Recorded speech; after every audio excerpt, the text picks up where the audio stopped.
Operação policial no Rio de Janeiro. Muitas mortes, muita polêmica e como isso pode ser cobrado na sua prova da OAB. Vamos a um vídeo rápido, direto e objetivo para analisar essa situação que tomou os jornais, as mídias e foi muito noticiada nos últimos dias quanto à operação policial realizada em algumas comunidades aqui do Rio de Janeiro, onde a polícia confrontou traficantes, membros de organizações criminosas, resultando em inúmeras mortes, inclusive de alguns policiais. Antes de começar esse vídeo, curta aqui o nosso canal do Estratégia OAB no YouTube, sigam as nossas redes sociais e ativem o sininho para serem notificados de vídeos como esse, diretos, rápidos e objetivos de direito penal.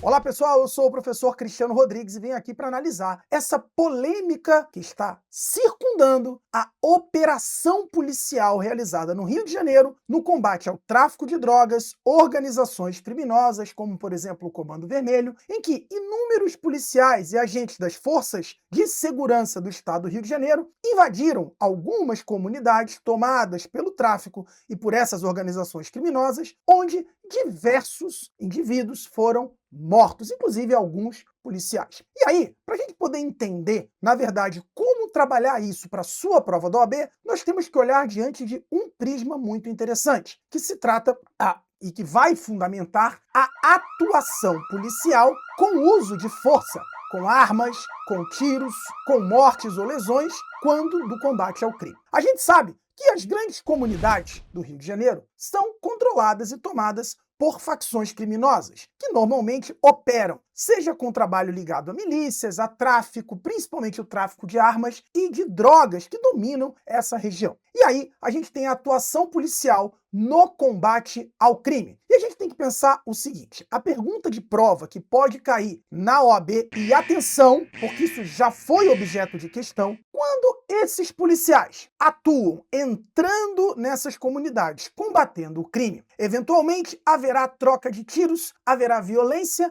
e haverá mortes e lesões. Será que esses policiais devem responder por crime? E a resposta é não. Via de regra, não. E isso se baseia em um instituto, cuidado, porque isso já foi pegadinha, olha ele aqui, na nossa questão de prova, que é o Instituto da Legítima Defesa. Muita gente pensa que isso poderia estar enquadrado no estrito cumprimento de dever legal. O estrito cumprimento de dever legal vem previsto, assim como a legítima defesa, no artigo 23 do Código Penal, como uma causa de exclusão da ilicitude, quando o funcionário público atua no exercício da sua função, agindo, portanto, licitamente. Entretanto, fiquem atentos, porque aqui se fala muita coisa e, na verdade, quanto à nossa prova da OAB, a gente tem que tomar cuidado. Porque o policial, quando atua no combate ao crime, ele atua em estrito cumprimento do dever legal. Entretanto,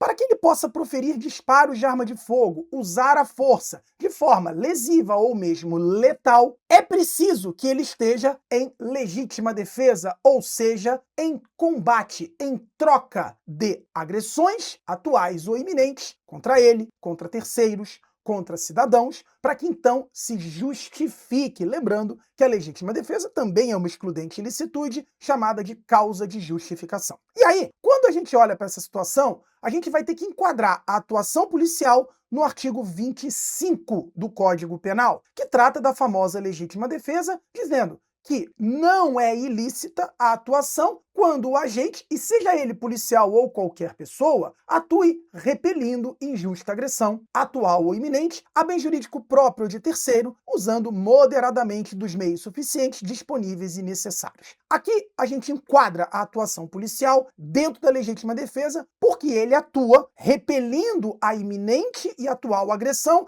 através de disparos e, obviamente, de ameaça concreta desses disparos acontecerem, na iminência de acontecerem, pelos traficantes, pelos bandidos, pelos membros das facções. E aí ele age justificadamente. Embora realize o fato típico do homicídio, conforme o artigo 121, matar alguém, ou mesmo tentar caso a pessoa sobrevida, a tentativa de homicídio, ou mesmo que fosse apenas a lesão corporal do artigo 29 do Código Penal, essas atuações estariam justificadas, lícitas pela legítima defesa. Agora, muita atenção, porque isso pode acontecer numa questão concreta, como já aconteceu em outras provas. Veja, alguns perguntaram, mas e os moradores? Eventualmente, se um morador foi atingido por uma bala perdida, disparada, vamos pressupor que por um policial, porque se for no caso de um traficante, a gente já não teria muito como mensurar isso como responsabilidade do Estado,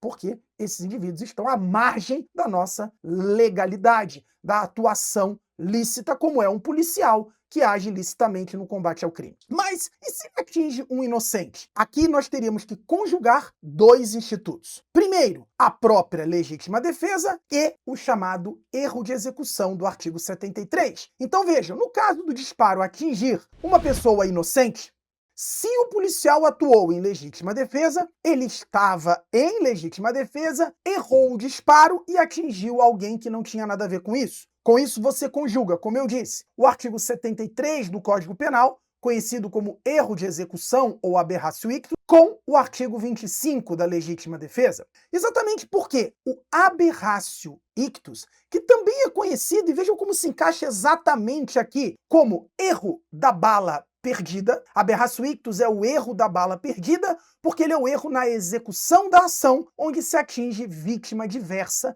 da pretendida. E aí, esse instituto determina que você impute o crime como se o agente que errou, e no caso aqui, no exemplo, poderia ser um policial, como se ele tivesse atingido a pessoa visada originariamente. E aqui no nosso exemplo, partindo-se dessa operação policial, seria um traficante, um bandido, um membro de organização criminosa. E por isso, você responde como se tivesse atingido quem você visou, como se não tivesse havido erro. E nesse exemplo, nós já chamamos a atenção que se trata de uma atuação, via de regra, quando repelindo uma injusta agressão atual ou iminente, a si ou a terceiros, de legítima defesa. E por isso, mesmo atingindo uma pessoa inocente, o que é algo a se lamentar, obviamente, você teria como trabalhar com o mesmo instituto da legítima defesa atrelado ao erro de execução do artigo 73 do Código Penal. Dessa forma, as atuações policiais estão ali, naquele caso, abrangidas pelo Instituto da Legítima Defesa, causa de exclusão da ilicitude, como eu já mostrei, do artigo 23. Atenção para um detalhe, antes que você pergunte. Claro que excessos devem ser punidos normalmente como crime e, evidentemente, na forma dolosa ou culposa,